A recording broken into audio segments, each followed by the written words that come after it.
guys. Thought this article might be useful you in understanding both the book and the movie.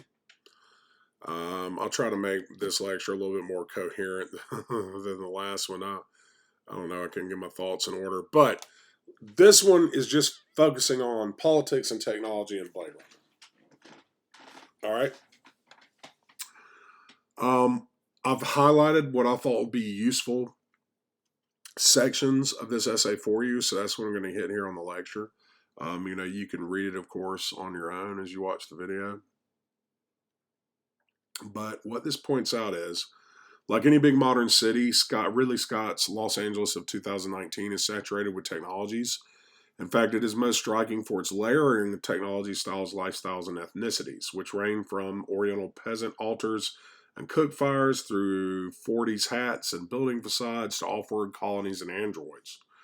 But what this article is going to focus on is this: in exploring the relationship between the film's implicit political critique and the technologies which it presents as typical of the central to the society of the story.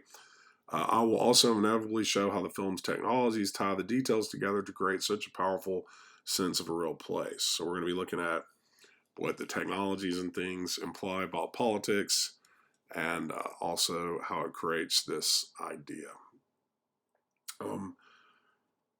So the focus is going to be the city itself, Choose Laboratory, and the Esper machine. The Esper machine is what Harrison Ford in the movie uses to look at photographs. Okay. Okay.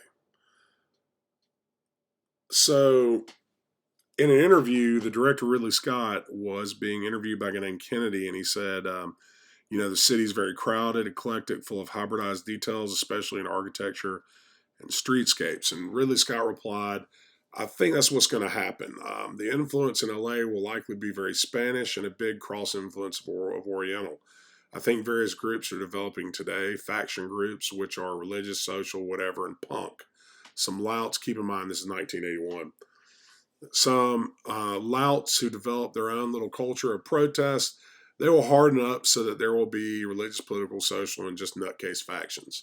And I think the police force will become kind of paramilitary, which they nearly are now. We're just one step away.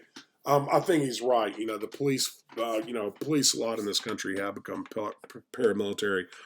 You guys, are a little young. I'm 42, but, when I was growing up, you didn't have police at schools. You didn't see police officers in fatigues with machine guns at the airport. SWAT had only been around for, a little while. The police, when I was coming up were more like, Mayberry, more like the Andy Griffith's, Mayberry show, where he's the cop and, that Goofus, what's his name is whatever. The point is you guys, I don't think can see how, the 9/11 attacks really made the police become almost, like paramilitary, like he's talking about there. And that's not a criticism of the police. I'm just telling you about what's happened. All right. One thing that he points out is the kind of exoskeleton, the physical look of the film, new technology stuck on old buildings. You can see that now when you go to LA or New York and some of the older parts. But his purpose is to show that the buildings, costs more to build a new one than just to kind of keep the old one going and letting it fall apart a little bit, because the economic process of this world is slowing down.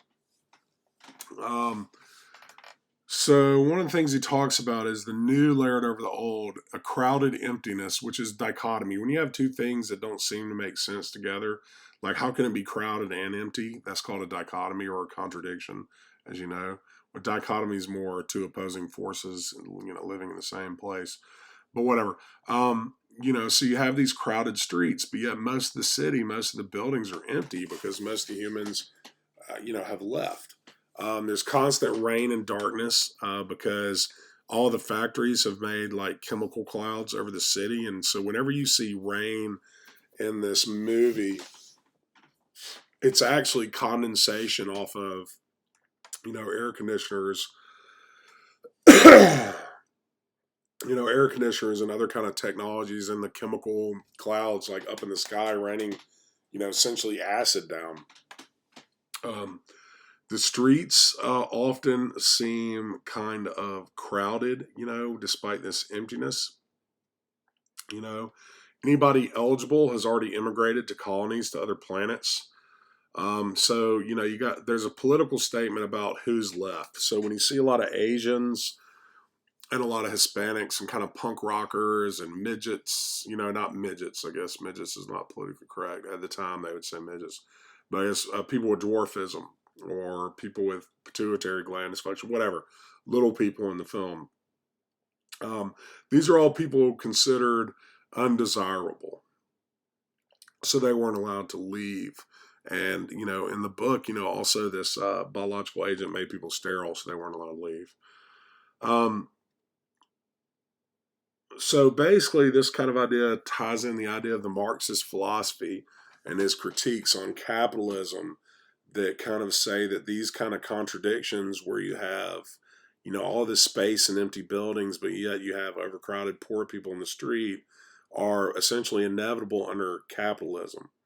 And so it's, kind of the idea here is that, um, in our time we have, given the time that this was written in the 80s, in our time we have an endless buildup of nuclear weapons, which everyone agrees must never be used, prosperity based on increased unemployment and underutilization of productive capability while people remain in poverty, you know, nationwide. So um, I guess one of the things that it's talking about is, kind of like in the film, we see some similar ideas and kind of some critique of capitalism, like in the 1970s, in America and also in Holland and other European countries. You'd have like squatters who protested, rental houses who were empty, or houses like in Macon, that are just empty for so long they've been grown over with weeds and they've just kind of eroded and fallen apart because nobody's living there in them, keeping up the yards and stuff like that. And meanwhile, there's like landlords who claim they can't afford, to run buildings, but you have like this homeless situation. And so it kind of compares, that to Blade Runner in many ways, as maybe Blade Runner is a somewhat critique of this. So the next page here, you see it says, what are the political implications of Blade Runner City? Externalization of social control is very obvious with police vehicles, and computers everywhere. Even traffic lights can be used for crowd control, kind of like the one we have. Reminds me of the one in this movie on our campus, walk now, it beeps at you, tells you to cross. Um, you know, Another thing it points out is the police seem to function not only as paramilitary, but also as a kind of industrial accident damage control for big corporations. The Environmental Protection Agency and the Homicide Squad have merged, suggesting not only that persons and industrial processes have merged in the replicants, but also that the government and the corporations have become indistinguishable.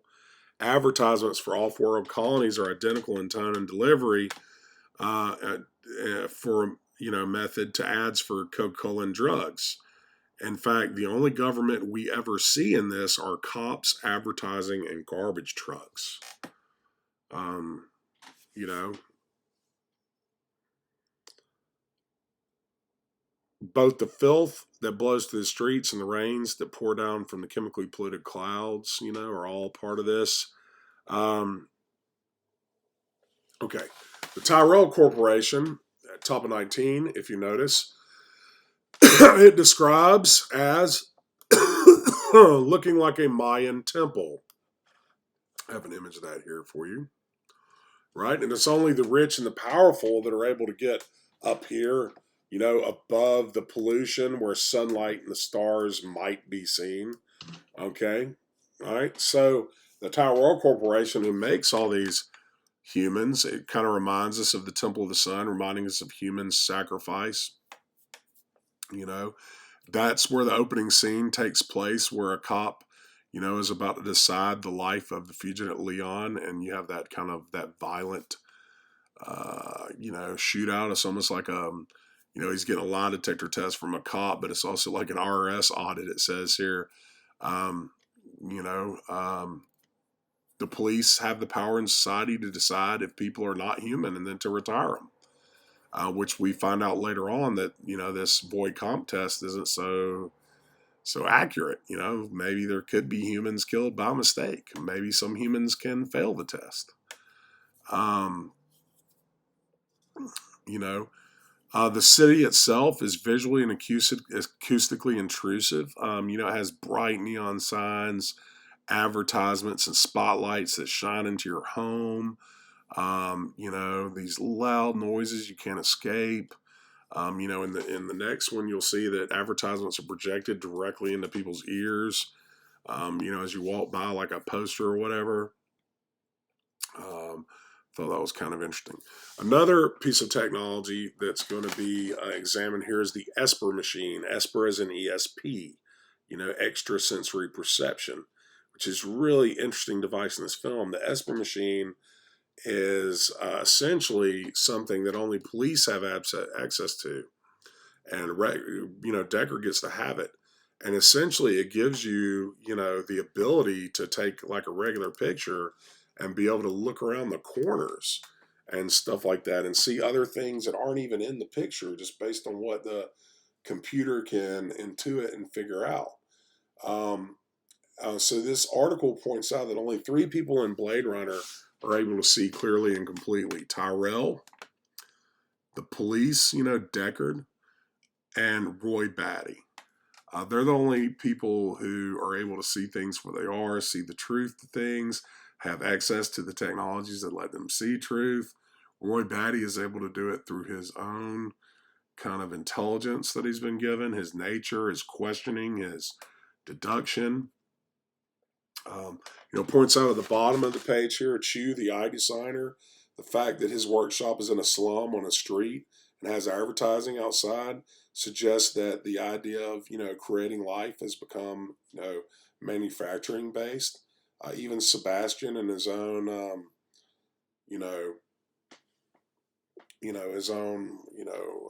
apartment has the same thing. And then Ridley Scott says this: what if large combines, meaning combinations of corporations, in the next few decades become almost as powerful as the government, which is possible? They move into all sorts of industries. Eventually, they go into genetics. And then you reach the point where genetics starts developing into the first man-made man. I think it could happen in the next 12 to 15 years. From there, you can quite easily slip into breeding a second-class generation and do things which normally you or I wouldn't care to do or psychologically couldn't stand to do. You could take a human and dick around with his brain, bring him along certain psychological lines, and he's going to go along quite happily. And so essentially what Scott's predicting here is that eventually, corporations are going to run the government. Now, if you out there, students, don't understand that corporations run a lot of our government, then you don't have a good understanding of politics. So let me explain it to you. A senator, for example, has to raise about $20,000 a day for his election campaigns and re-election campaigns. He's not getting that money for you or me.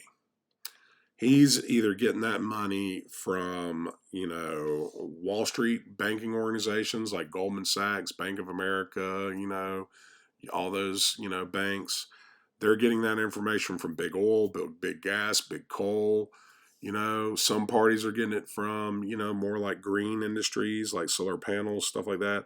But essentially pharmaceutical industries, but essentially the politicians that you vote for, they're getting paid by these corporations. And without these corporations, $20,000 check for campaign or $1 million check, these guys aren't going to get reelected. They can't run their campaigns. So when one of these corporations gives them money, like a pharmaceutical company says, hey, there's a vote coming up that's going to make, oxycodone, hillbilly heroin, illegal because it's killing hundreds of thousands of people in America. I need you to keep that vote bottled up in committee so the Senate never gets to vote on it. Can you do that for me? or you're not going to get your $20,000 election campaign contribution. And so next thing you know, a bill that should protect us gets strung up for a decade while the largest opioid addiction crisis and death in America since the 1800s with laudanum, killed millions of people has happened. And that's why. That's how our politics run. So I think Ridley Scott hit it right on the head there that corporations are eventually going to run the government even more than they do now, and they're going to do it more openly. Okay. Points out that the Cambodian woman in the street market stall with the electron microscope and Choose Lab don't give them the technology to see into the future like everybody else.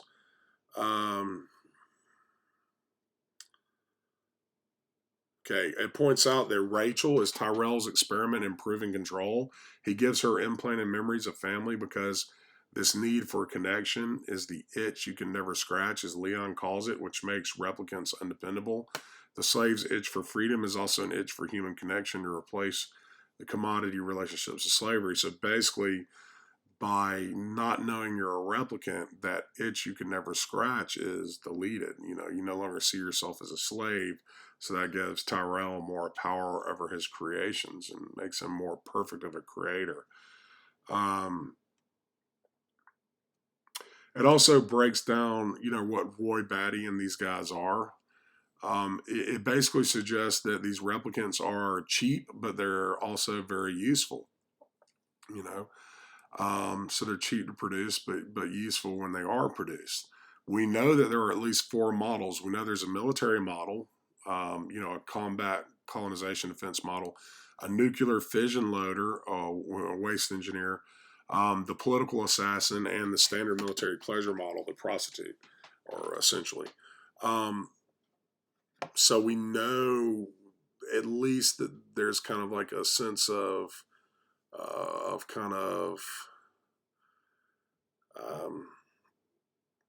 this mimicry of life and these things is pretty interesting. All right, last page. Okay. If you notice, Roy Batty is kind of like the Aryan superhuman, like if the Nazis could create a perfect, human, whereas Leon Kowalski has more of like a Polish ethnicity, and he's like a greasy kind of working class guy. Rachel's supposed to be the kind of elegant, waspy, refined kind of model, where Pris is the lowly, military prostitute. We're going to read Brave New World later, and there's some kind of connections between this, particularly in these questions. Are replicants machines? Are they slaves? What are the moral and political implications of creating people who have no free will? So we get to see that later. All right.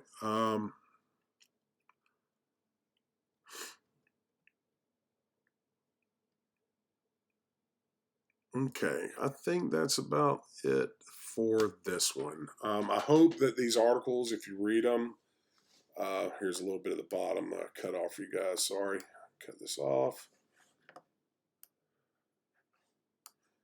So you can see the bottom there. I hope, you find these articles useful.